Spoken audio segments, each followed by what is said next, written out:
aso guys, susunod ako ng aso guys. So ito nga pala yung beach namin dito guys.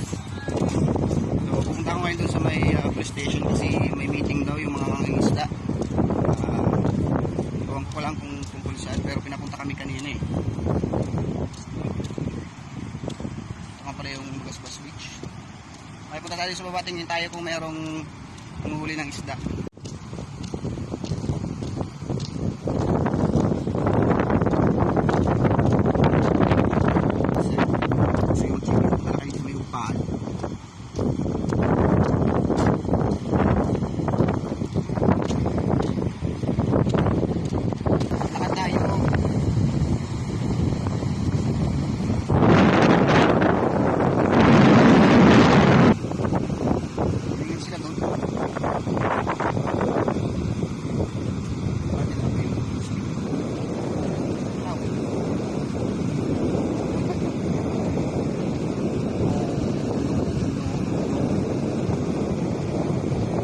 Sombrero ko, makita yung aking kalbo. Yan party guys, yung Katanduanes guys. Sa likod ng bundok na yan. Nakawala ko kasi yung biyahe.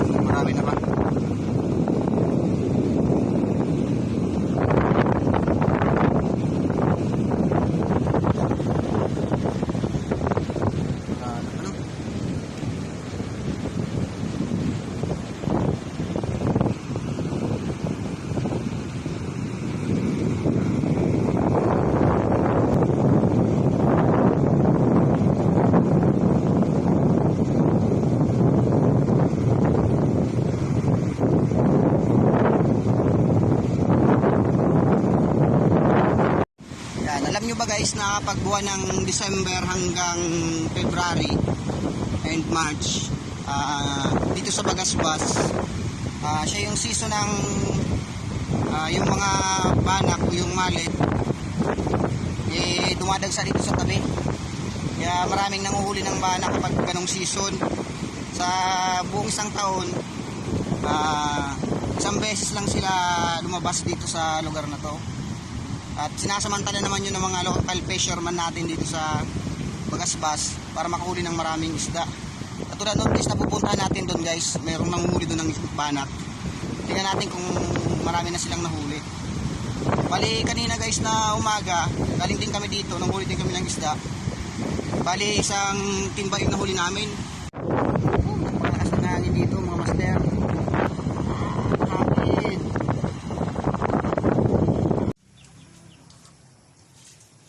Tatay guys,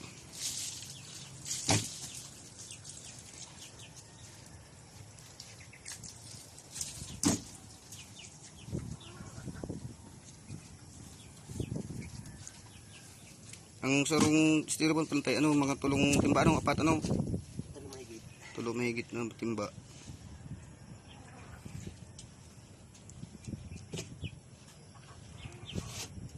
Ang baranak yan,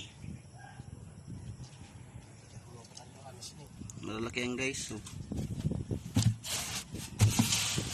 dalawang daliri. Sorry dyan, walang halo yun ang ibang isda, puro banak yan.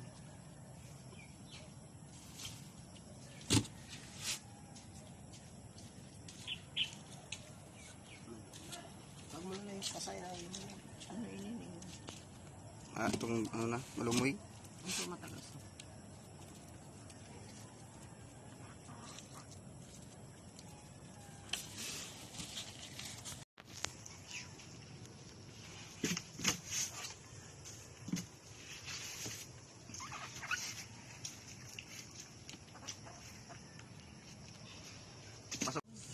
Sira da duman.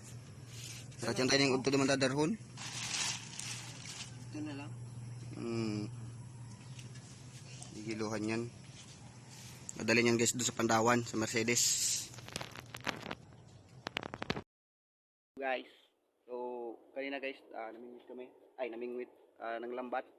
So, ito yung huli namin guys. Ayan. Isang styrong isda. Ayan, laki guys ng styro na guys.